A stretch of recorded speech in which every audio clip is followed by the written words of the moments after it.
الذي كفى والصلاة والسلام على من لا نبي بعده وعلى آله وأصحابه أجمعين أما بعد فقد قال الله تعالى في القرآن العظيم أعوذ بالله من الشيطان الرجيم بسم الله الرحمن الرحيم اقتربت الساعة وانشق القمر. அனைத்து புகழும் புகழ்ச்சியும் அகிலங்களின் அதிபதியான அல்லாஹ் ஜல்லஷானு தஆலா ஒருவனுக்கு மட்டுமே உரித்தாக்கி, அல்லாஹ்வினுடைய சாந்தியும் சமாதானமும் எல்லா நபிமார்கள் மீதும் அத்தொருளை இறுதியாக வந்த நம் தூதர் முஹம்மது ஸல்லல்லாஹு அலைஹி வஸல்லம் அன்னவர்களின் மீதும் அன்னவர்களின் குடும்பத்தினர்கள் மீதும் அன்னவர்களின் தோழர்கள் மீதும் உலகத்தில் வாழ்ந்து கொண்டிருக்கிற வாழப்போகிற முஸ்லிமான ஆண் பெண்கள் அனைவர்கள் மீதும் என்றென்றும் நிலவட்டுமாக என்று பிரார்த்தித்து இந்த உரையினை துவங்குகிறேன். கண்ணியத்திற்குரிய எல்லாம் அல்ல அல்லாஹ் ஜல்லஷானு தஆலாவின் நல்லடியார்களே, இந்த வகுப்பை நாம் ஒரு தொடராக எடுத்துக்கிட்டு போகலாம் என்ற நிய்யத்தில் அதில் எதை எடுத்து கொண்டு போகலாம் என்கிற போது கியாமத் நாளுடைய அடையாளங்களை பற்றியான, கியாமத் நாள் வருவதற்குரிய அல்லது வருவதற்கு முன்னால் இந்த உலகத்தில் ஏற்படக்கூடிய முன்னறிவிப்புகளை பற்றி கொஞ்சம் செய்திகளை நாம் எடுத்துக்கொண்டால் நம்முடைய ஈமானுக்கும் அமல்களுக்கும் மிக பயனுள்ளதாக இருக்கும் என்ற அடிப்படையில் முன்னறிவிப்புகளை பற்றி நாம் பார்க்க இருக்கிறோம்.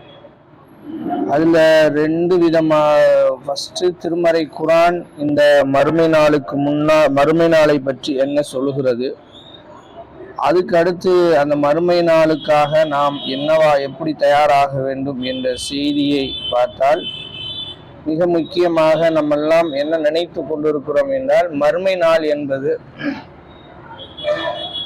வந்த பின்னாடி பார்த்துக்கலாம் அல்லது வரபோது அதை சந்தித்து கொள்வோம். இனியும் கொஞ்சம் அடிப்படை போய் பார்த்தோம்னா, நாம உயிரோடு இருக்கிற வரைக்கும் மர்ம நாள் வராது. அந்த நம்பிக்கை நமக்கு, அந்த கான்ஃபிடென்ஸில் இருக்கிறோம். அப்படி தானே? நம்முடைய செயல்பாடை பார்த்தீங்கன்னா அதுக்கு சம்மந்தமே இல்லாமல் இருக்கும். அப்படி ஒன்று நடக்க போகுதா அப்படின்றத யாராவது கேட்டு தெரிஞ்சுக்கிட்டா தான். அந்த அளவுக்கு இந்த உலகத்தை நாம் நம்முடைய எண்ணங்களாலும் மறுமையை பற்றியான மிக தூரமான இடத்துல தான் வச்சிருக்கிறோம்.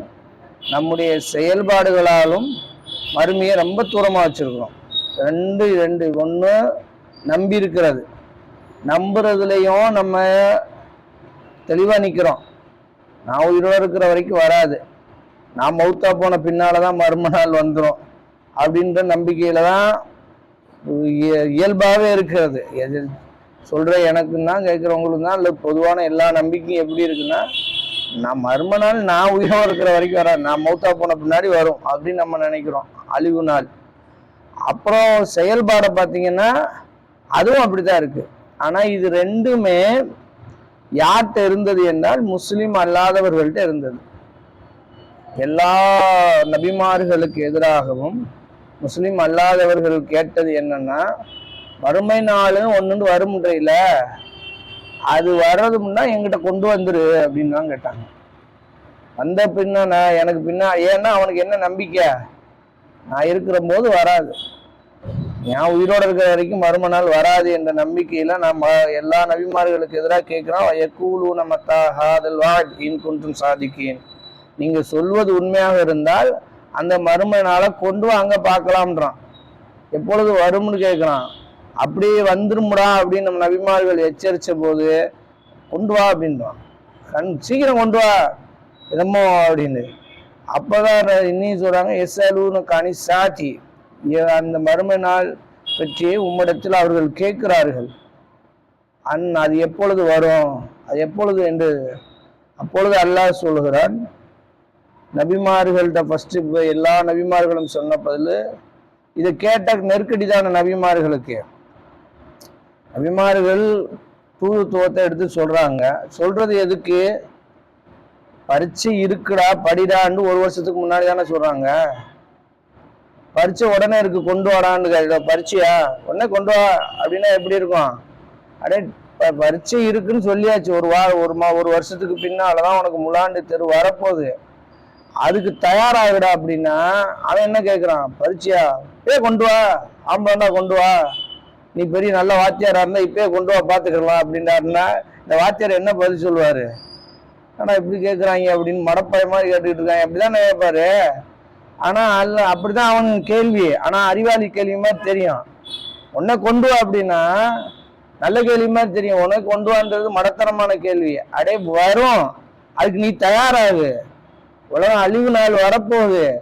ஆனா அதுக்கு முன்னால ஒன்னு நீ தயார் பண்ணிக்க. அந்த நாளை எப்படி சந்திக்கணும்னா, அந்த நாளை எப்படி சரியா செயல்படணும், அந்த நாள் வந்துட்டா அதுக்கு நீ எப்படி தயாரா நிக்கிற, அது எடுத்து போறதுக்கு அப்படின்னு சொன்னா இவங்க இப்படி கேட்டாங்க. அல்லாஹ் என்ன சொன்னான் தெரியுமா?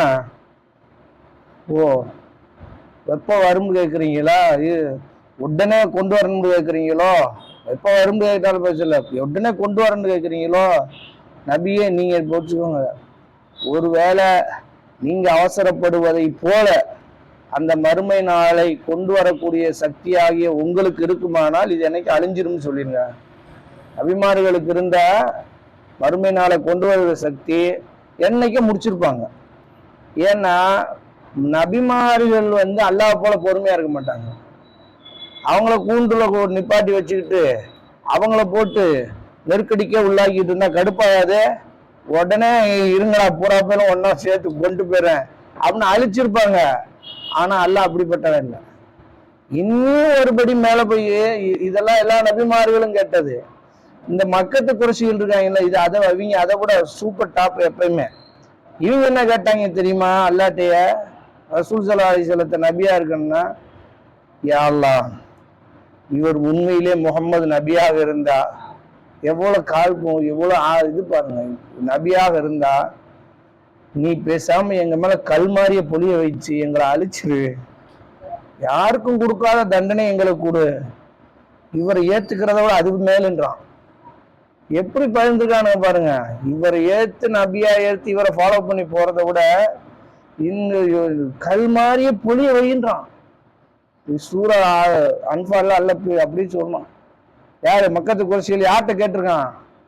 அவுலியாக்கள்கிட்ட கேட்கல. அவன் கூட போய் யார்கிட்ட தான் கேட்டிருக்கான்?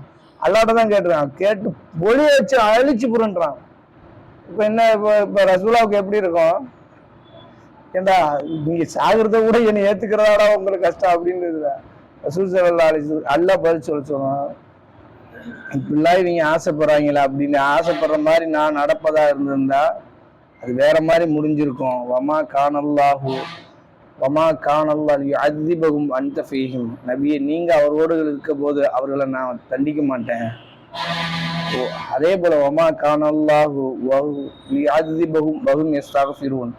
அவர்களிடத்துல பாவ மன்னிப்பு கேட்டு கொண்டிருப்பவர்கள் வரைக்கும் நான் அவர்களை அழிக்க மாட்டேன் என்று பதில் சொல்லுங்க என்று அல்லாஹ் அந்த பொறுமையின், அதாவது கியாமத்து நாள் வருவதற்கு அல்லாஹ் ஏற்படுத்தி வைத்திருக்கக்கூடிய அந்த வாழ்வுக்கும் அதுக்கு அவன் பொறுமை காப்பதற்குமான சான்றுகள் இவை. அவனை மாதிரி யாரும் பொறுமை காக்க முடியாது. என்ன நடந்தாலும் அவன் ஒரு இலக்கை வச்சுட்டு நீ கேட்கறது அறிவாளி கேள்வியா மடத்தனமான கேள்வியான்றதெல்லாம் அது அப்புறம், அதுக்கு பதில் சொல்லு, எப்படி பதில் சொல்லணும் அப்படி சொல்லிக்கிறேன். ஆனால் மறுமை நாள் வரும்.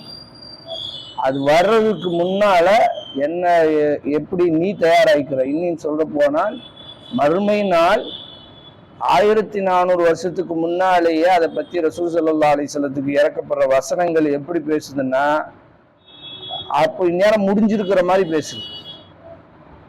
இந்நேரம் முடிஞ்சிருக்கிற மாதிரியே பேசுது. அது எப்படின்னா, இக்குத்தரபலின்னாசி ஹிசாபும், மனிதர்களுக்கு கேள்வி கணக்குரிய நாள் நெருங்கி விட்டது. வஹும் ஃபி கஃலத்தி முஅரிதுன், அவர்கள் பராமுகமாக இருந்து கொண்டிருக்கிறார்கள். நெருங்கிருச்சு, ரொம்ப பக்கத்துல வந்துட்டான். ஆனா இவங்க பூரா அதை பத்தி அலட்சியமா இருந்துட்டு இருக்காங்க. சொன்னோம்ல நம்பிக்கை. அப்ப நம்ம நம்பிக்கை எப்படி இருக்கணும்னா, நம்முடைய மவுத்து கூட மறுமை நாள் ஒன்னாக இருக்கலாம். நான் மவுத்தா போறதும் மறுமை நாளும் ஒன்னா கூட இருக்கலாம். அப்படிதான் நம்ம நம்பிக்கை. நம்ம மவுத்துக்கு பின்னால மறுமை வரும்னு இல்லை. இன்னைக்கு நான் மவுத்தா போனா கூட இன்னைக்கு கூட மறுமை வரலாம். சஹாபாக்கள் அப்படிதான் நம்பியிருந்தாங்க. வந்துருச்சுன்னு நினைச்சுக்கிட்டு இருந்தாங்க. வந்துடும்.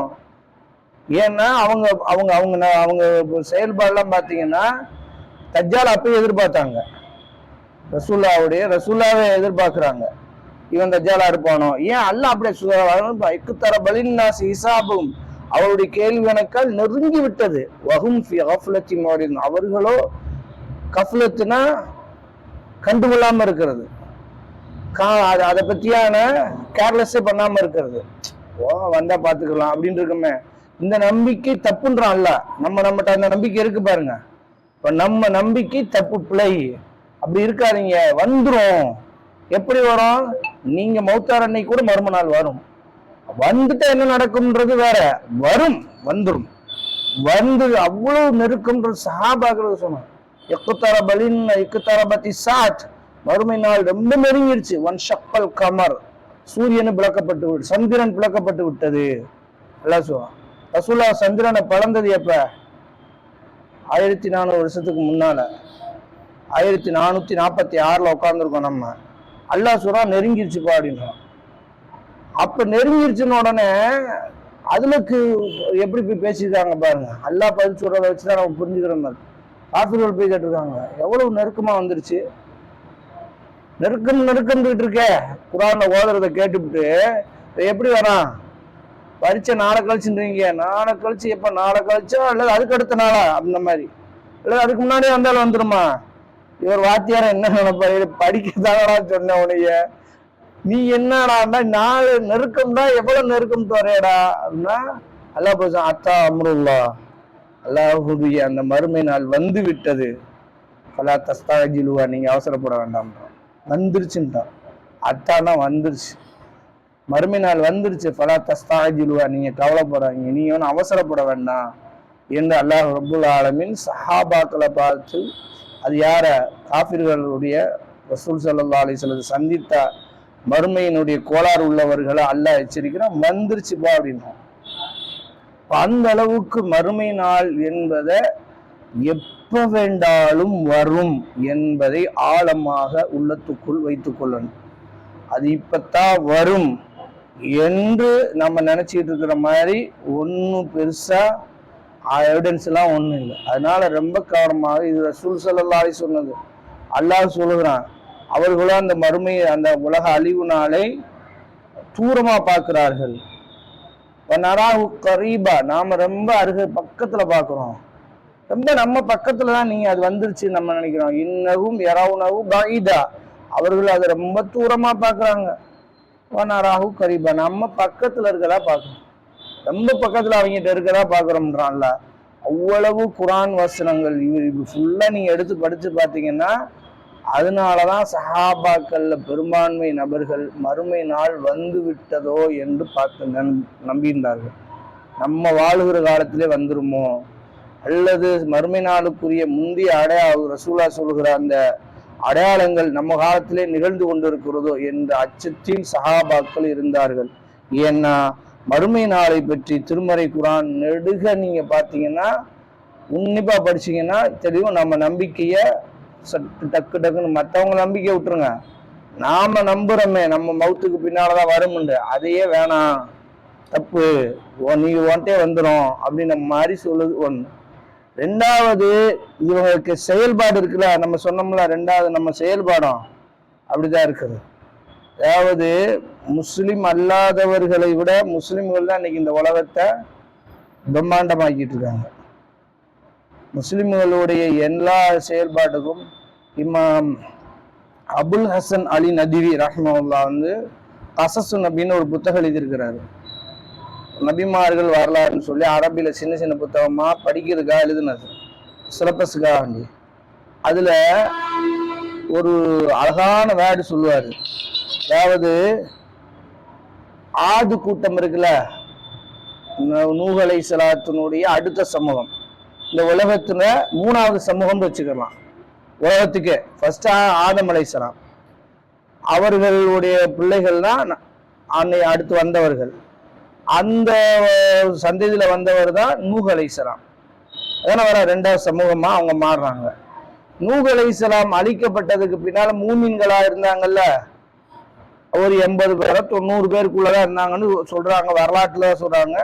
ஆதாரபூர்வமான செய்திகள் இல்லை, ஆனா கொஞ்சம் பேர் அல்ல அப்படிதான் சொன்னான். அவர்கள் கலீலா தான் இருந்தாங்க, ரொம்ப குறைவா இருந்தாங்கன்றான்.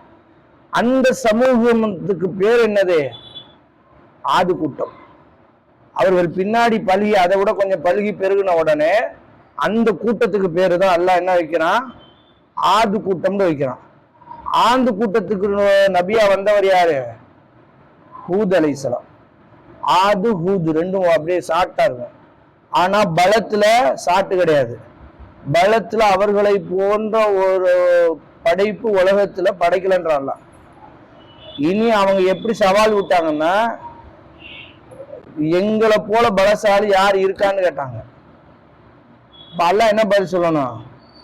என்ன போல அறிவாளி யாருன்னு கேட்டா மூசா நபி கேட்டாரு, நான் தான் அறிவாளின்னாரு.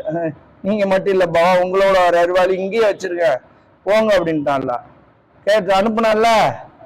ஆனா இங்க என்ன சொல்லியிருக்கணும்? நீ மட்டும் பலசாலி கிடையாது, உன்னோட பெரிய பெரிய பலசாலி தான் ஜின்னு வச்சிருக்கேன் பாரு அப்படின்னு நல்லா காட்டல. அல்லாஹ் என்ன சொல்றான்னா, அஷத்து மின்ஹும், அவர்களுடைய பலத்தை அவர்களை விட அல்லாஹ்வுடைய பலம் பெருசா இல்லையான்னு கேட்கிறான். அல்லாஹ் டைரக்டா சொல்றான், ஆது கூட்டத்தை விட யார் பலசாலியே? அல்லாஹ்வாகிய நான் பலசாலி இல்லையான்னு கேளுங்கன்னா. அப்பன்னா என்ன சொல்றாங்க? அல்லாவே என்ன சொல்றான்? இவங்க பெரிய மடா பலசாலிகள், பயங்கரமான பலசாலிகளா இருந்திருக்கானுங்க. அந்த ஆது கூட்டத்தை இந்த ஆது கூட்டத்துக்கு அந்த அளவுக்கு வந்திருக்கிறது. இவர்களுடைய அந்த நம்பிக்கையை பற்றி அவர் சொல்லுகிற போது, மறுமையை மறந்தவர்கள் என்பதை அறிந்து கொள்ள வேண்டுமானால் அந்த ஆது கூட்டம் வாழுகிற பகுதியில போய் பாருங்க என்று சொல்கிறார். யாரு? அபுல் ஹசன் அலி நதிவி. ஏன்னா பெரும் பெரும் கோட்டைகள், பெரும் பெரும் தூண்களை எழுப்பி பாறைகளை உடைச்சு, ஏன்னா அவனுக்கு அல்லாஹ் பாறைய ரொம்ப லேசாக்கி கொடுத்துட்டான். கல்லுகளை இன்னைக்கு நம்ம உடைச்சு நம்ம முழிக்கிறான்ல, அந்த காலத்துல கிரைனர் இல்லாம பெரும் பெரும் ஜேசிபி இல்லாம எப்படி இவ்வளவு பெரிய பாறையை தூக்கி அங்க வைக்க முடிச்சுன்னு அவனுக்கு நம்ம லேசாக்கி கொடுத்தோம்ன்றான்ல. கையில நம்ம எல்லாம் உட்காந்து உளிய வச்சு செதுக்கிட்டு இருந்தா அவன் கையில மண்ணை செய்யற மாதிரி செஞ்சிருவான். பாறைய தட்டி விட்டு இந்த பக்கம் ஒரு பக்கம் இருக்கா, டக்கு டக்குன்னு பாறைய அப்படி தட்டி விட்டு தூக்கி மேல சதுரமா தூக்கி மேல வச்சிருவான். அப்படி கோட்டைகளை கட்டி, ஏன்னா இந்த உலகம் நிரந்தரம் என்று அவர்கள் நம்பினார்கள். இந்த உலகத்துக்கு அவ்வளவு நேசிக்க செயல்பாடுகள். அத்தத்தகைதூனல் மசானிய அல்லாஹ் கேட்கிறான், உங்க செயல்பாடு என்னப்பா? மறுமையை மறந்தவர்கள் கட்டுகிற கட்டடங்களை போல இருக்கின்றான்ல.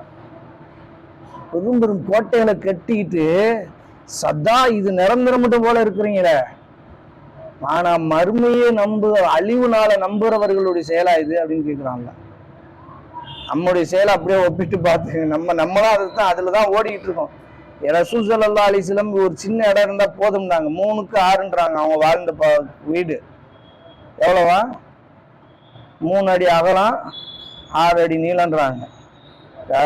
கற்பனை கூட பண்ண முடியல. நம்ம மொத்தமே கபர் அடி அளவு தான் இருந்திருக்கிறது, அல்லது 9 அடி நீளம் 6 அடி அகலம், அவ்வளவுதான் இருந்திருக்கிறது அவருடைய வாழ்க்கை வீடு. எது வந்த பின்னால? மறுமை நம்பிக்கை வந்த பின்னால. மறுமை நம்பிக்கைக்கு வருவதற்கு முன்னால் அவர் செல்வ சீமான். அறுவை நம்பிக்கை வந்ததுக்கு பின்னால அவ்வளவு போதுன்னாங்க. ஒரு கயிற்கட்டுல படுத்து கிடந்தாங்க.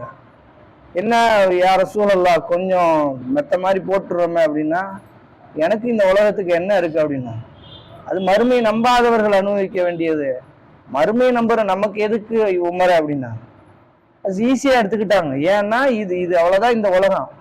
இந்த உலகம் ரொம்ப ரொம்ப சின்ன இதை போட்டு ரொம்ப நேசிட்டு இருக்காங்க. ஆனா அழிவு நாளை நம்பாதவர்கள் எப்படி வாழ்வார்கள் என்றால் ஆது கூட்டத்தை போல ஆவார்கள். அப்படிதான் ஆயிருக்கு. நம்முடைய செயல்பாடெல்லாம் பாருங்களேன்.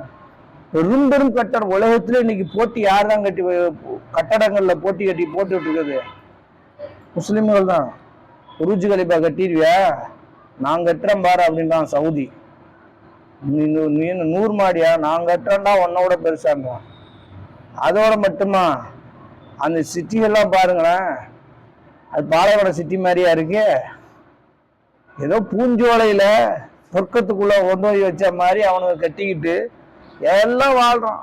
என்னன்னா இதெல்லாம் நம்புறான், இதெல்லாம் நிலையா நிக்கும்டா. எப்படா நிக்கும்?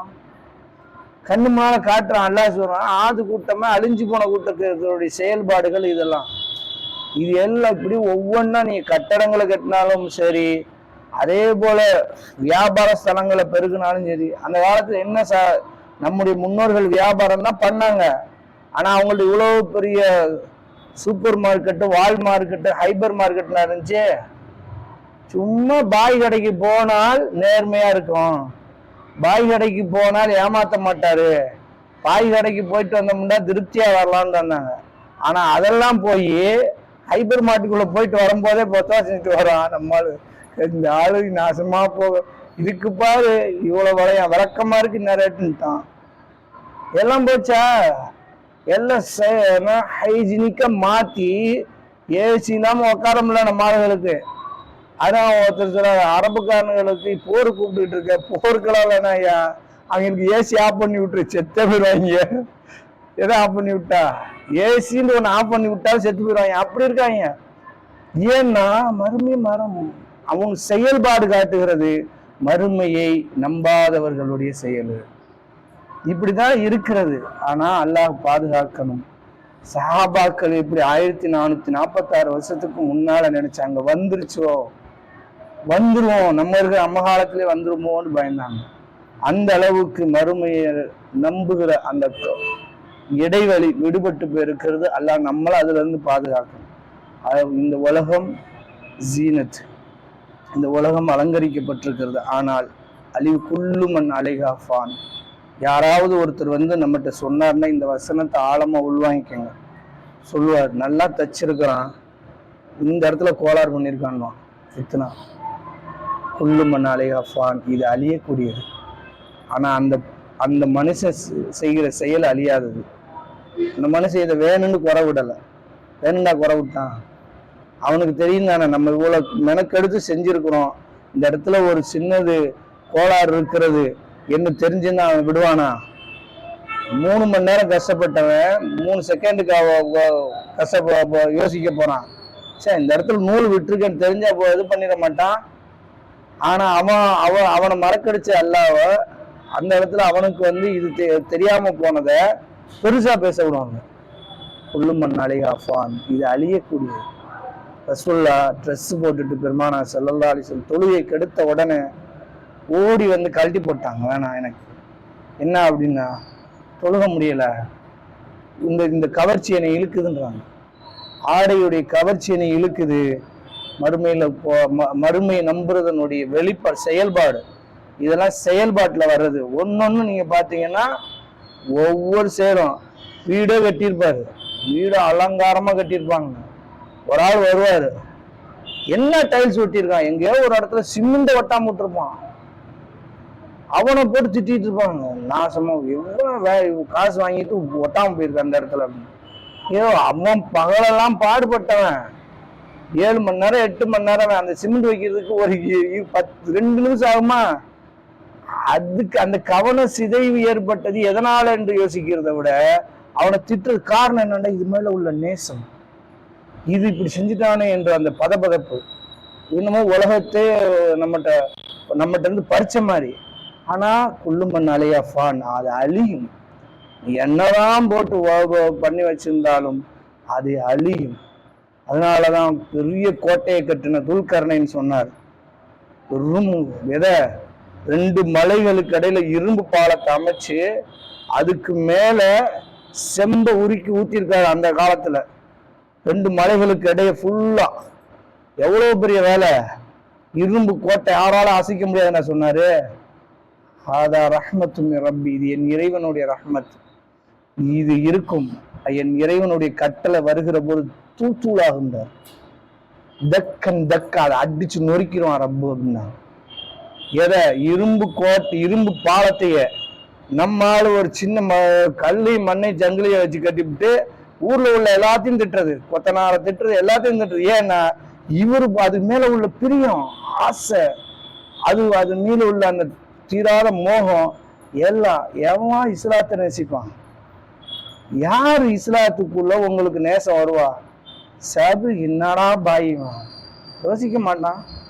பாய்கிலேயே பேசணும். 5 வேளை தொழுகிறோம்னா இந்த வேலை எனக்கு இந்த பகலெல்லாம் கஷ்டப்பட்டவன் இது தெரிஞ்சிருந்தா விட்டுட்டு போவானா அப்படின்னு கேட்க மாட்டான்.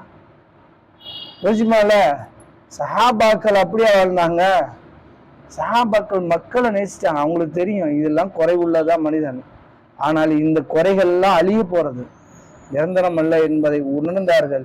இதை ஃபர்ஸ்ட் முஸ்லிம்களாகிய நாம் 2வது உள்ள கொண்டு வாருங்கள். நாம் எல்லாமே கொல்லுமன் அழகா ஃபான், அனைத்தும் அழியும், எதுவும் மிஞ்சாதுன்றான் ரப்பு. எதுவும் மிஞ்சாது. நாம பார்த்துக்கிட்டு இருக்க இந்த உலகத்துல எதுவும் மிஞ்சாது. இல்லா ரப்பிக, ரப்போடைய திரும்ப ரப்பு மட்டும்தான் எஞ்சிருப்பான். வேற எல்லாத்தையும் எல்லாம் அழிச்சு காட்டுவான். அப்படிப்பட்ட அழிவுக்குள்ளாகிறது தான் இவைகள். அது என்ன இந்த இடத்துல எதுக்கு விதி விலக்கே கிடையாது. குல்லுமன் அழகா ஃபான். ஃபான் என்ன கேள்விப்பட்டிருப்பீங்கல்ல? அலியா உலகத்தை விட்டு சொல்லுவாங்களே, தாருல் ஃபனாவை விட்டும் தாருல் பக்காவுக்கு போயிட்டாரு அப்படின்ட்டாங்களே. ஃபனாண்டா என்ன? அழியக்கூடியது. குல்லுமன் அலைகா, இதுல இருக்கிற இது எல்லாம் ஃபான், முடிஞ்சிரும், அழிஞ்சிரும்ன்றான். இப்ப எல்லாமே அழியக்கூடியது. அதை ஓரளவு நேசிப்போம். அதுக்காக ஃபுல்லாலாம் விட்டுட்டு வந்துட முடியாது. ஆனா குறைக்கிறதுக்கான முயற்சியில இறங்கணும் முஸ்லிம்களாகிய நாம். போதும், அது என்னதான் எவ்வளவுதான் நீங்க இது பண்ணாலும் இது இது இது இது ரொம்ப நேசிக்க வேணாம். மறுமையை நோக்கி நம்முடைய வாழ்க்கையை திருப்புவோம் அப்படின்னு. சஹாபாக்களுக்கு எப்பொழுதெல்லாம் அந்த மோகம், இந்த செயல்பாட்டில் அந்த மோகம் தென்பட்டதோ அப்ப ரசூல்லா சொர்க்கத்தை காட்டி தான் திருப்புனாங்க. ஒரு சட்டை கொண்டு வந்து கொடுத்துட்டாங்க சாதுக்கு. சாது அலியல்லான்னு ஒரு சஹாபி போட்டு வருகிறார். போட்டு வந்தா அதனுடைய டிசைனிங் எல்லாரையும் இழுக்குது, கவர்ந்து இழுக்குது. எல்லாம் அதை பத்தியே பேசுறாங்க. நான் ஒரு டிசைன் அந்த காலத்திலே பாருங்க, அவ்வளவு அப்புறம் அந்த கையில பண்ணியிருப்பாங்க போல அந்த டிசைன், அந்த எம்ப்ராய்டிங் அதெல்லாம் பண்ணி அதை போட்டு அவர் வந்த உடனே சஹாபாக்களுக்கு ஒரே அதை பத்தியே பேச்சு. என்ன டிசைன், என்ன கை வண்ணம், என்ன இருந்தது ஸல்லல்லாஹு அலைஹி வஸல்லம், என்ன கை வண்ணம், என்ன கை வண்ணம், ஏன் அதை போட்டு இவ்வளவு பண்றீங்க ரசூலா கேட்குறாங்க. ஃபான் அழியக்கூடியது, அது முடிய போறது. சாதுக்கு அல்லாஹ் நாளைக்கு மறுமையில் சொர்க்கத்தில் வழங்கப்படுகிற கை குட்டை இருக்க, அதுக்கு தகாது அது அப்படின்னு. ஒரு கட்சி மூக்கு துடைக்கிற கர்ச்சீப்புக்கு தகுமானம் இல்லாத ட்ரெஸ்ஸை போட்டுக்கிட்டு எல்லாரும் சிலாய்ச்சி பேச்சுட்டு உட்காந்துருக்கீங்களே, அதை அழிய போறது. அதை போய் தூக்கி போட்டு போங்க அப்படின்றாங்க ரசூல் ஸல்லல்லாஹு அலைஹி வஸல்லம். அந்த அளவுக்கு ரசூல்லா நம்மளை எதை நோக்கி திருப்புறாங்க? இதெல்லாம் அழிவில்லாத மறுமையை நோக்கி திரும்புங்க. அதுல கிடைக்கிறா ஒரு சட்டை அல்லாஹ் வர்ணிக்கிறான். நீ பாருங்களேன், ட்ரெஸ்ல உங்களுக்கு பெரிய மோகமா, உங்களுக்கு பெரிய ஆர்வத்தை அல்லாஹ் கொடுத்துருக்கானா? சிலருக்கு இருக்கும். நீங்க என்னதான் இது பண்ணாலும் ட்ரெஸ் பிரியர்களை பார்த்தீங்கன்னா அவங்களுக்கு நீங்க புதுசா எடுத்துக்கிட்டே தான் இருக்கணும். அவங்களை கண்ட்ரோலே பண்ண முடியாது. ஏன்னா அது அவங்களுடைய ஷஹவத், அதெல்லாம் போட்டுட்டான். அவங்களுக்கு அல்லாஹ் எப்படி திருப்புறான்னா, சொர்க்கத்துல உனக்கு எப்படி ஆடை வச்சிருக்கிறேன் பாரு, பட்டாடைகளை வச்சிருக்கிற. அந்த பட்டாடைகள்ல எப்படிப்பட்ட இஸ்தப்ரக், அது பச்சை பசேரெண்டு கவர்ந்து இழுக்கிறன்னு வர்ணிக்கிறான்ல. சிலர்களுக்கு அது பேர் என்ன, அணிகலன்கள், பிரேஸ்லெட் போடுறது, செயின் போடுறது, மோதிரம் போடுறது, வாட்சி கட்டுறது, இதெல்லாம் பிரியமா இருக்கும். நீங்க என்னதான் அவங்கள்ட்ட போய் இல்லைங்க அப்படி இப்படின்னு சொன்னா கூட அவனுக்கு அது இல்லைன்னா அவன் கையே இல்லாத மாதிரியே இருக்கும். அது போட்டுட்டு தான் இருக்கணும், அப்படிதான் மனசு சொல்லும். அவன் சின்ன வயசுல இருந்து அதே பழகி வந்திருப்பான். அவனுக்கெல்லாம் அல்லாஹ் சொல்றான், மறுமையில இதோட தங்கத்துல உனக்கு செஞ்சு போறேன்டா, தங்க காப்பு வைரம் வைடூரி எல்லாம் செஞ்சு உனக்கு கொடுக்குறான், தங்கத்தால அலங்கரிக்கிறேன் வா. ஆனா இது வெறு, இதை ஓரளவு அனுபவிச்சுட்டு வா, மொத்தமா விட்டுட்டு வான்னு இல்லை, ஓரளவு குறைக்க முடியும், எந்த அளவு குறைக்க முடியும் குறைச்சிட்டு வா அப்படின்னு. அதுல அல்ல இருக்கும். உணவுல ஒரு ஆளுக்கு பிரியம் தான் வரும். உணவுல யாருக்கு தான் பிரியம் இல்லைன்றீங்கள, உணவே பிரியமா வச்சிருக்காங்க. அது இன்னைக்கு யூடியூப் காலத்துல அதுக்குன்னே அதையே வச்சு சம்பாதிக்கிறாங்க. விதவிதமா தின்றாங்க. நம்ம ஆளு அதை ஒரு இன்னைக்கு வந்து பெரிய பிஸ்னஸா மாத்திட்டாங்க. எந்த அளவுக்கு பிஸ்னஸா மாத்திருக்காங்கன்னா, நீங்க உங்க மொபைல்ல நீங்க சாப்பாடு பிரியன்னு தெரிஞ்சுன்னா ஏடு வந்துகிட்டே இருக்கும். இன்னைக்கு என்ன டிஷ் நீங்க சாப்பிடலாம் நைட்டு டிசைட் பண்றான் உட்காந்து ஒரு ஏசி ரூம்குள்ள உட்காந்துட்டு. இந்த சென்னை சிட்டிக்குள்ள ஒரு 10 வருஷம் கழிச்சு இரவு உணவை என்ன உண்ண வேண்டும் என்பதை நாம் தீர்மானிப்போம்ன்றான். ஏன்னா ஏட அனுப்புறான், கிரில் சிக்கன் சாப்பிட்றீங்களா, அதுக்கு என்ன கொடுக்குற ஆஃபர் கொடுக்குறாங்க, பெரிய கொடுமை. ஆஃபர் கொடுக்குறான், ஆஃபர் கொடுத்து 2 கிரில் வாங்கினா இது ஒன்று ஆஃபர் அப்படின்றான். நம்மால் பார்த்துட்டு அப்பா பரவாயில்லையே அப்படின்னு டக்குன்னு ஒரு ஆர்டர் பண்ணிடுவோமே. சிக்கன்ல எத்தனை அடிச்சு தள்ளுறான், விதவிதமா டிஷ் காட்டுறான். நான் எல்லாம் மசாலா ஓதுற வரைக்கும் உண்மையே சொல்றேன்.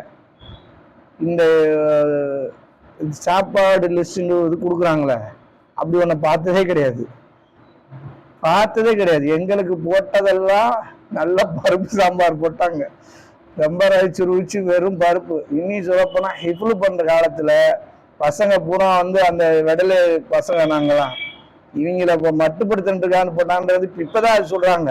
ஆனா அப்பா எங்களுக்கு தெரியாது. நைட் ஆனா என்ன சாப்பாடு தெரியுமா உங்களுக்கு?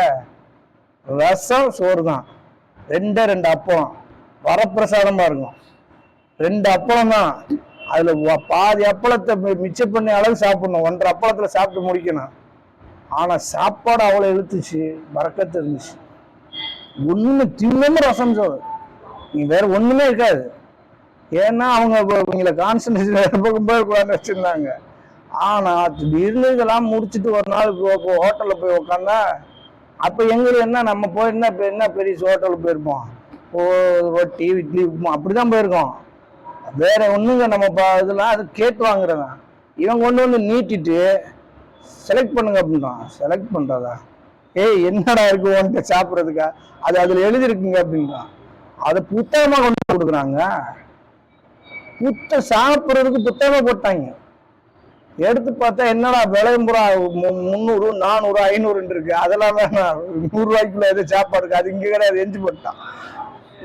வேற வயல் இல்லாம எங்க. அப்படித்தான் எங்களுடைய இது என்னன்னா, உணவத்தை அப்படி மாத்திட்டான் உணவுலயே. ஆனா இப்படி உங்களுக்கு ஆசை வருமா? வரும். அதனாலதான் அல்லாஹ் சூரா வாக்கியாவில பாருங்க வர்ணிக்கிறான், உணவை வர்ணிக்கிறான். ரப்பு உனக்கு வேணுமா, பறவைகள் கறி தான் பிடிக்குமா, நீ நினைச்ச பறவைகள் கறி உனக்கு வரும். நீ பொரிச்சதை தான் சாப்பிடுவியா, பொரிச்ச கறி வேணும். நீ குழம்புல உள்ளதான் தின்னுவியா, அதுவும் வரும். உனக்கு என்ன மனசு எப்படி நினைக்கிறோ அத மாதிரி மறுமையில உனக்கு கொடுக்குறான். இங்க குறான்றான். உனக்கு வந்து பழங்கள் தான் பிடிக்கும்ன்றியா, என்ன கனி வேணும் உனக்கு, உன் நாக்கு என்ன டேஸ்ட்ல கனியை என்ன கலர்ல கேட்குது, என்ன டேஸ்ட்ல கேட்குது, மறுமையில தரேன். இங்க குறை, இது விடு அப்படின்றான். இதை கொஞ்சம் குறை விடக்கூட சொல்லல, குறைச்சிக்க. இமாம் உசைமீன் ரஹிமஹுல்லாஹ்ட்ட கொண்டு போய் ஆப்பிள் கொடுத்தாங்கண்ணா. அடிச்சுன்னா எனக்கு என்னடா மனுஷன் இந்த நூற்றாண்டுல இப்ப கொஞ்ச காலத்துக்கு முன்னால மௌத்தா போனாங்க. ஆப்பிளை வாங்கிட்டு அவர் உஸ்தாது கொடுத்துருக்காரு, ஓதிட்டு எஞ்சி போகும்போது இதை போய் சாப்பிடாது. அதை வாங்கி அப்படியே பார்த்துட்டு இது எப்படி சாப்பிடணும், இதை அவுச்சி சாப்பிடணுமா இல்லை அப்படியே சாப்பிடணுமான்னு கேட்டான். எதை? எந்த அரபுல இருக்க இமாம் முஃப்தியா இருந்தவர், எதுக்கு சவுதி அரேபியானுடைய முத்தவா குரூப்ல தலைமை முஃப்தியா இருந்தவர், ஓதிட்டு வர்ற போது அவருக்கு ஒரு ஆப்பிள் எப்படி சாப்பிடணும்னு தெரியல, ஆப்பிள் என்னன்னு தெரியல. அதை கனியை வாங்கிட்டு குரானை ஃபுல்லாக படிச்சிருக்காரு, துஃபான்னு படிச்சிருக்காரு, அல்லாஹ் சொர்க்கத்துல ஆப்பிள் கொடுப்பான்னு படிச்சிருக்காரு. ஆனா அவருக்கு என்ன தெரியல, இந்த உலகத்தினுடைய இன்பத்துல இது ஆப்பிள்லான்னு தெரியல. அந்த அளவுக்கு அல்லாஹ் அவர்களை உலகத்தை நேசிக்க விடாம இப்பையும் போயிட்டார்கள். ஆனா நமக்கு எல்லாம் விரிச்சு பெற்றுச்சு. உணவா நம்ம சாப்பிடாத முஸ்லிம்கள் விதவிதமா கொண்டு வந்துட்டே இருக்காங்க. பிரியாணி போராடிச்ச சமூகம் நம்ம தாங்க. பிரியாணி அறிமுகப்படுத்தி கொண்டு வந்து கடைசியில திண்டு இப்ப என்ன ஆகி போச்சுன்னா, பிரியாணி வேணாம், வேற என்னப்பா வேணாம், அது பேர் என்ன, மந்தியா, மங்கி மாதிரி மந்தியை கொண்டு வந்துட்டாங்க, மந்தி பிரியாணி போட்டுருவாங்க அப்படின்ட்டாங்க.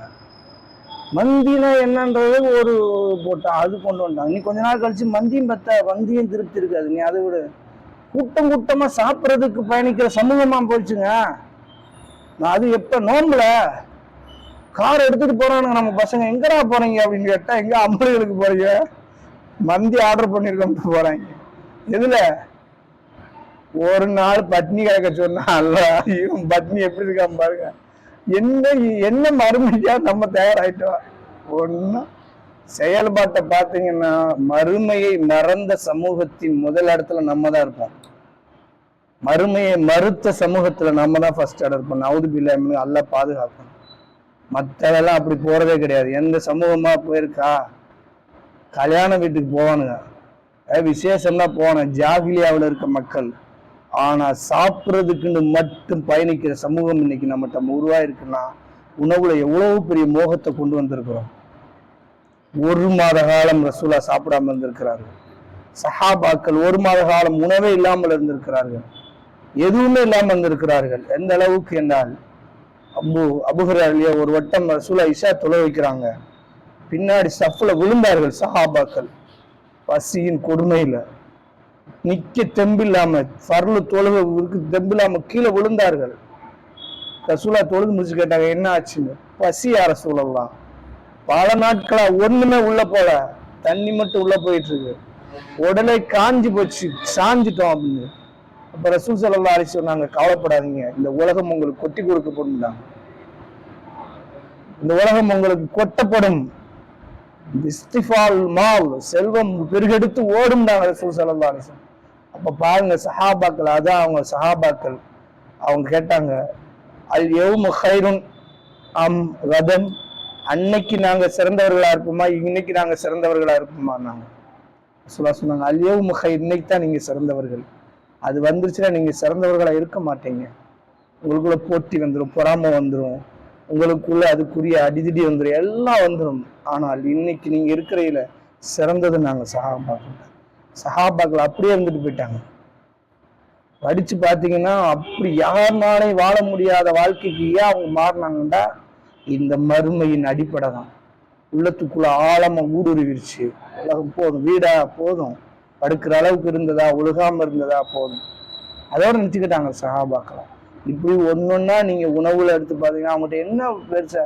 ரசூல் ஸல்லல்லாஹு அலைஹி வஸல்லம் சலித்த கோதுமை மாவில் ரொட்டி சாப்பிட்டதில் என்றாங்க ஆயிஷா ரலியல்லாஹு அன்ஹா. எப்படி செல்வந்தரா இருந்தவர், சலித்த மாவுடைய ரொட்டினா சலிக்காம தோலும் அந்த மாவும் கலந்ததான்.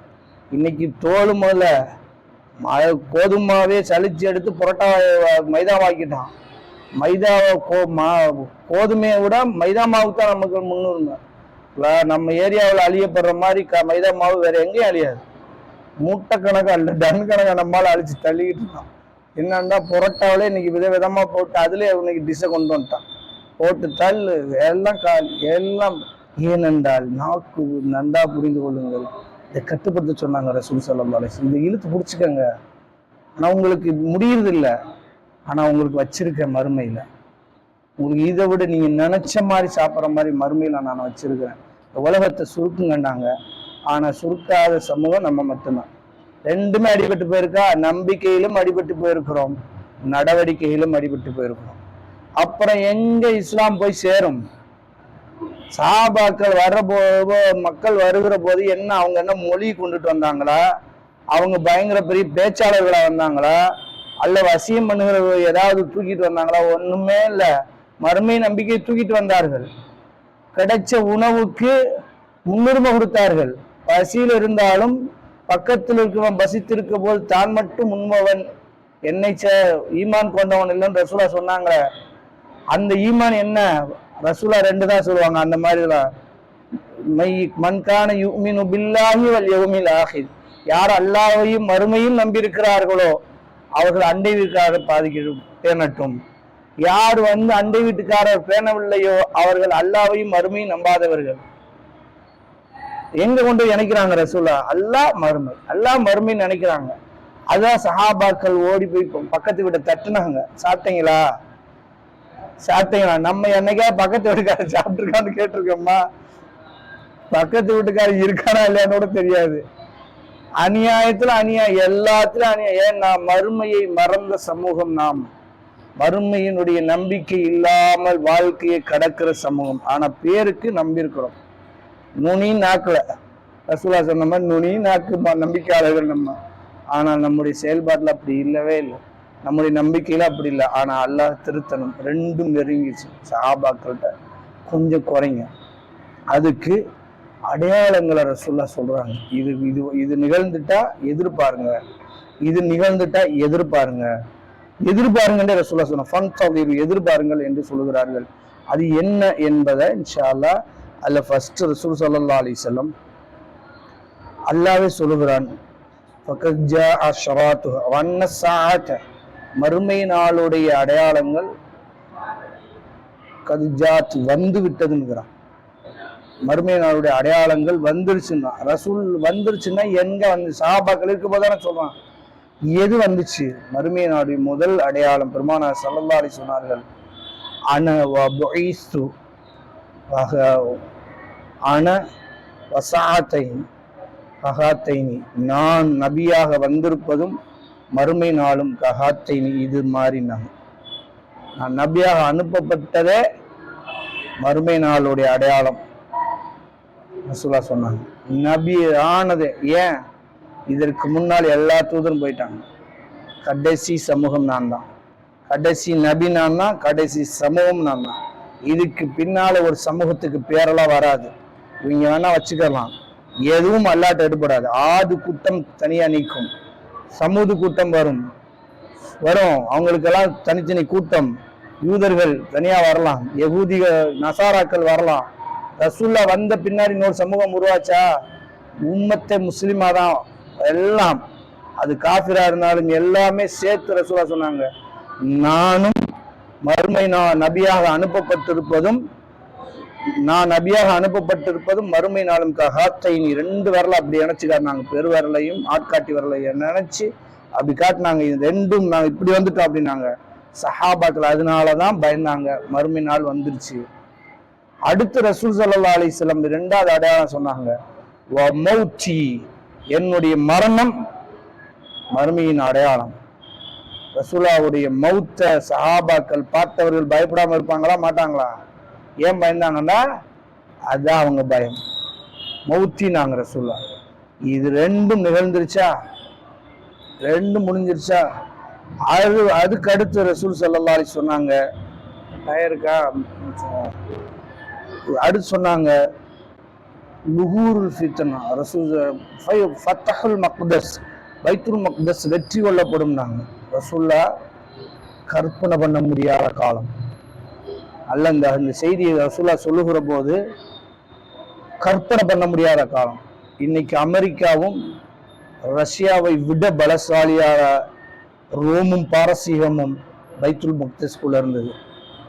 இன்னைக்கு இருக்குல்ல, அமெரிக்காவுக்குள்ள வாஷிங்டன்ல ஒரு பள்ளிவாசலை போய் முஸ்லிம்கள் கைப்பற்றுவார்கள் என்று சொன்னா நம்ப முடியுமா? வெள்ள மாளிகை முஸ்லிம்கள் கையில வரும் சொன்னா நம்புவீங்களா? அமெரிக்காவுடைய வெள்ள மாளிகையில முஸ்லிம்களுடைய கரத்துக்கு வரும்தாங்க, சொந்தமாகும்தாங்க. பைத்துல் மக்தஸ் வெற்றி, அதுவும் வரும் சொல்லல, வெற்றி கொள்ளப்படும் தாங்க, அமெரிக்காவை வீழ்த்தப்படும் தாங்க. அப்படின்ற மாதிரி அன்னைக்கு இதை விட பல 100 மடங்கு பலசாலி ரோம பேரரசு. 1000 வருடம் நிலநாட்டப்பட்டிருந்த ஒரு பேரரசு. அது ஒத்த வருஷம் 2 வருஷம் இல்ல. ரோம பேரரசு சும்மா பேரப்ப சொல்லல, 1000 வருஷ உழைப்பு உருவாக்கப்பட்டிருந்தது அந்த பேரரசு. அந்த பேரரசு வச்சிருக்கிற ஒரு இடத்த, அது புனிதமாக நம்பிக்கிட்டு இருக்கிற ஒரு இடத்த ரசூலா சொல்றாங்க, ஃபுத்திஹல் மக்தஸ், இந்த மக்தஸ் வெற்றி கொள்ளப்படும் தாங்க. எப்ப வெற்றி கொள்ளப்பட்டுச்சு?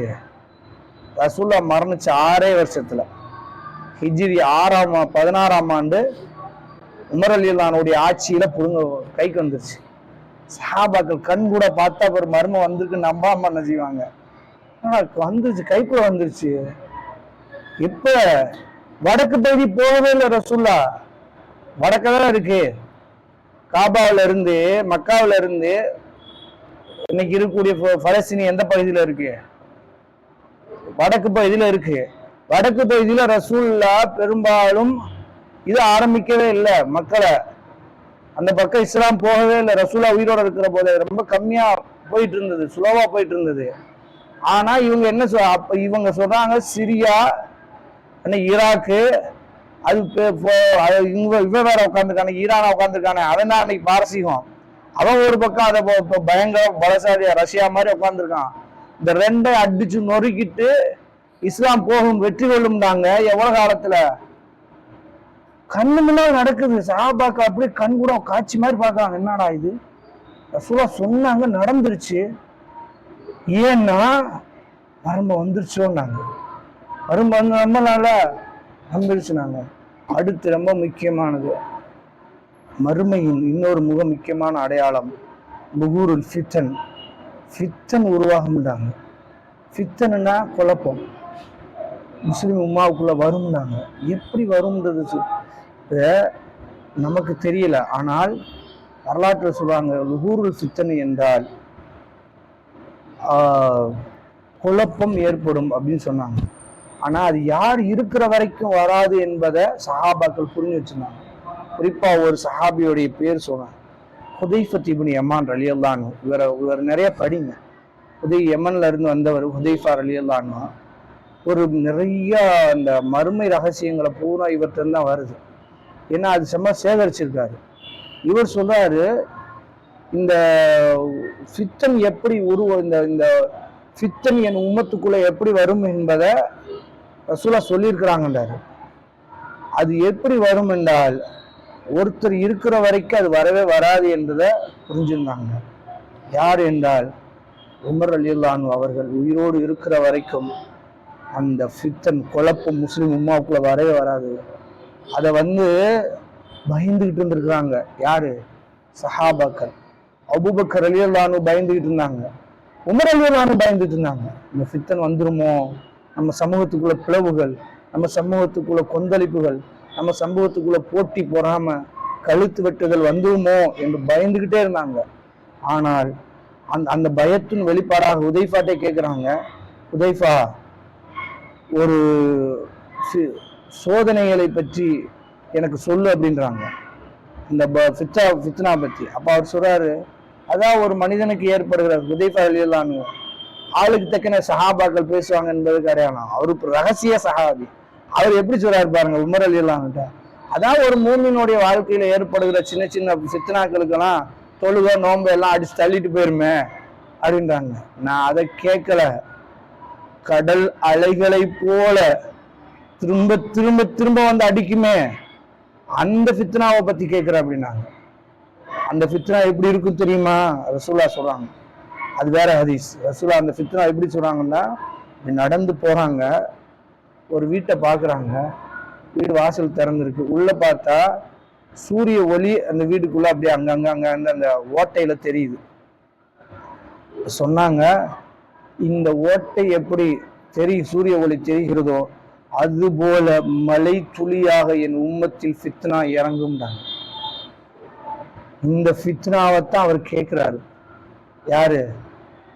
உமர் ரலியல்லாஹு அன்ஹு கேட்கிறாங்க, இந்த ஃபித்னாவைத்தான் நான் கேட்கிறேன் அப்படின்னாங்க. அப்ப அவர் சொன்னார், யா உமர், இன்ன பைனக வ பைனஹா மோலகுன், அதுக்கும் உனக்கும் மத்தியில மூடப்பட்டு இருக்கிறது அப்படின்னாங்க. உமரே, அது உனக்கும் அந்த ஃபித்னாக்களுக்கு மத்தியில மூடப்பட்டு இருக்கிறது.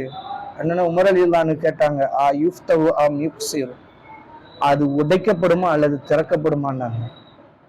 அப்போ ஹுதைஃபா ரலியல்லாஹு அன்ஹு சொன்னாங்க, யுக்ஸிர், உடைக்கப்படும் என்றார்கள். உடைக்கத்தான் படும் அப்படின்னாங்க. உடைக்கப்படும் என்று சொன்னோன்னே ஹுதைஃபா ரலியல்லாஹு அன்ஹு அவர் மாணவர்கள் கேட்கிறாங்க, அந்த ஃபித்னா என்ப அந்த கதவு என்பது உமர் தான் என்று உமருக்கு தெரியுமான்னு கேட்கிறாங்க. அந்த ஃபித்னாவே உடைச்சுக்கிட்டு தான் உள்ள வரப்போகுது. அந்த உடைக்கிற கதவு யார் என்பது உமர்ன்னு சொல்லியிருக்காரு ஹுதைஃபா ரலியல்லாஹு அன்ஹு. மாணவர்கள் கேட்கிறாங்க, அது உமருக்கு தெரியுமா, உமர் ரலியல்லாஹு அன்ஹு அவர்களுக்கு தெரியுமான்னு நபி ஹுதைஃபா ரலியல்லாஹு அன்ஹு சொல்றாங்க, விடிந்தால் பகல் வருவது எவ்வளவு உனக்கு தெளிவான அறிவோ அதுபோல உமர் ரலியல்லாஹு அன்ஹுவுக்கு அந்த செய்தி தெரியும். அவர்தான் அந்த கதவு என்று தெரியும். அவர் கொல்லப்படுவார் என்று தெரியும். யுக்சிர்ன்றாங்க, ஒட்டைக்கப்படும்ன்றாங்க. புகாரில ஒரு செய்தி வருகிறது, உமர் ரலியல்லாஹு அன்ஹு மேல ஒரு சேவல் அன்ன தீக்க நக்கத்தைனி சலாசி 3 தடவை என்னை கொத்தியதுன்றாங்க. சொல்லிட்டு சொல்றாங்க, நான் கனவு கண்டேன், ஒரு சேவல் என்னை 3 முறை கொத்துச்சு, நான் அடுத்த வாரம் உயிரோடு இல்லாமல் இருக்கலாம்ன்றாங்க. உமர் ரலியல்லாஹு அன்ஹு கொல்லப்பட்டார்கள். என்னமோ இன்னைக்கு அவரை கொல்லிட்டாங்க, இவங்க கொண்டுட்டாங்க, உலகமே கிடுகிடுக்க போதுன்னா ஒன்னா அது ஒட்டுமொத்த உலகத்தினுடைய நீதிமான் இன்னல்லாஹ யன்திகு அலா லிசானி உமர், அல்லாஹ் உமருடைய நாவில் பேசுகிறான் என்று சொல்லப்பட்ட உமர் ரலியல்லாஹு அன்ஹு அவருடைய தலைமையகத்தில், அவருடைய பள்ளிவாசலில், எங்க மதீனாவுடைய மஸ்ஜித் நபவியில் வச்சு எல்லா முஸ்லிம்களுக்கு முன்னால, பின்னால இல்ல, எல்லா முஸ்லிம்களுக்கு முன்னால ஃபஜ்ருக்கு இமாமாக நின்று கொண்டிருக்க போல குத்தப்பட்டார், கொல்லப்பட்டார், ஷஹீதாக்கப்பட்டார் ரலியல்லாஹு அன்ஹு. உடைக்கப்படும் ஃபித்னா உருவாச்சு. அதுல இருந்து ஸ்டார்ட் ஆச்சு ஃபித்னா. அதனுடைய இறுதி எல்லாம் எங்க வந்து நின்றுச்சு? உஸ்மான் ரலியல்லாஹு அன்ஹு கொலையில வந்து நின்றுச்சு. உஸ்மான் ரலியல்லாஹு அன்ஹு அதனாலதான் கடைசி வரைக்கும் இதுல ஆக்ஷன் எடுக்காம நின்றாங்க. என்னவோ பேசுறாங்க உஸ்மான் ரலியல்லாஹு அன்ஹு தப்பு தவறுமா. உஸ்மான் ரலியல்லாஹு அன்ஹுக்கு தெரியும் இது ஃபித்னாண்டு, இது பெரிய குழப்பம்னு தெரியும். அதனாலதான் அவர்களை கொல்ல வருகிறார்கள். அமைதியா குர்ஆனை ஓதிட்டு உட்கார்ந்துருந்தாங்க. ஏன்னா ரசூலுல்லாஹ் சொன்னது நடக்குது, மறுமையின் அடையாளம், இது நடந்தே தீரும். ஆனா அதுல என் பங்கு என்ன? ஒண்ணுமே இல்லைன்னு இருக்கணும். ஆக்ஷன் எடுக்கணும். ஏன் எடுக்கணும்? நடக்கும், நடந்துகிட்டு இருக்கு. அவர்கள் விளக்கம் உள்ளவர்கள், போர்க்களங்களுக்கு போனவர்கள், இஸ்லாத்தை பரப்புவதற்காக உயிரையும் பொருளையும் எல்லாத்தையும் அல்லாட்ட வித்தவர்கள். அவர்களை போய் இவங்க வந்து குறை சொல்றதுக்கு என்ன இருக்கு? அவங்களுக்கு தெரியும். அமைதியா உட்கார்ந்து ஓதிட்டு இருந்தாங்க. வந்தார்கள், கொண்டார்கள். என் ரத்தம் ஓடட்டும், எனக்காக முஸ்லிமுடைய ஒரு ரத்தம் ஓடக்கூடாதுன்னா நின்ற உஸ்மான் ரலியல்லாஹு அன்ஹு. உஸ்மான் ரலியல்லாஹு அன்ஹு காலத்தை தொட்டு ஜமல் யுத்தம், சிஃபின் யுத்தம், ஹர்ரா யுத்தம், அழலையா ரசூலுல்லாஹ் சொன்னாங்கல்ல, அழ மாதிரி வரும். ஜமல் முடியுது, முடிச்சலான்னு பார்த்தா சிஃபின் வருது, சிஃபின் முடிவு ஹர்ரா வருது.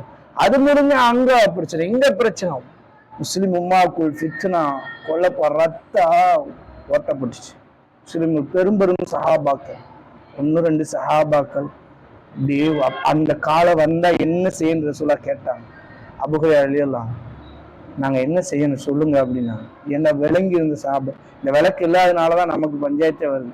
இதை எதுல போய் பேசிட்டு இருக்கோம் தெரியுமா? இன்னைக்கு அதிகமா ஃபித்னா களத்தை பத்தி தான் பேசிட்டு இருக்கோம். அந்த அமைப்பு அது செஞ்சுட்டான், இவன் இதை பண்ணிட்டான், இவன் அதை பண்ணிட்டான், நான் என்னப்பா பண்ணேன்? இதுல இந்த குழப்பம் வரும்ட்டாங்க, நான் என்ன பண்ணேன்னு, என்ன செய்யனாங்க? ரசூல் ஸல்லல்லாஹு அலைஹி வஸல்லம் அபூ ஹுரைரா சொல்றாங்க, உங்க வாளை ஒடிச்சிருங்கன்ட்டு, யுத்தத்துக்கு போகாதீங்க. வீட்டுக்குள்ளே வந்தாலும் உஸ்மான் ரலியல்லாஹு அன்ஹு அப்படியே செயல்படுத்துறாங்க. வீட்டுக்குள்ளே வந்தாலும் வாளை எடுத்துறாதீங்க, ஒடிச்சு போட்டுருங்க, அதை தூக்கி போட்டுருங்க. வீட்டுக்குள்ள வரார்கள், அரண்மனைக்குள்ள வருகிறார்கள், ஹலீஃபாவுடைய உள்ளறைக்குள் வருகிறார்கள். உஸ்மான் ரலியல்லாஹு அன்ஹு வாளை தூக்கவே இல்லையா, தூக்கி போட்டுன்னா ஏன்னா ஃபித்னா அப்படி வரும். இந்த ஃபித்னாவில் நாம அடுத்தவர்களை பத்தி பேசாமல் நாட்டை இறுக்கி கத்திக்கணும். பேச விடாதீங்க, இது வந்துடும்.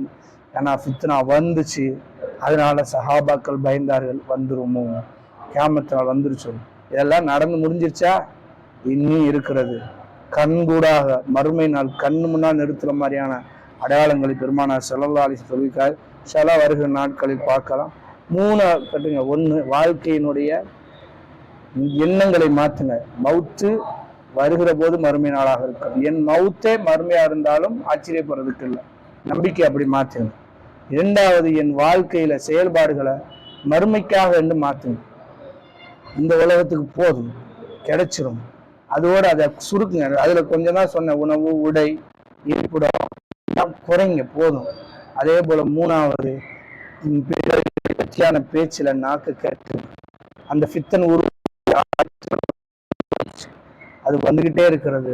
அந்த ரத்தம் நம்முடைய நாக்கு வேண்டாம். அல்லாஹ் ரப்புல் ஆலமீன் நம்மளை அதிலிருந்து பாதுகாப்பானாக. வாஹிர் தவானா.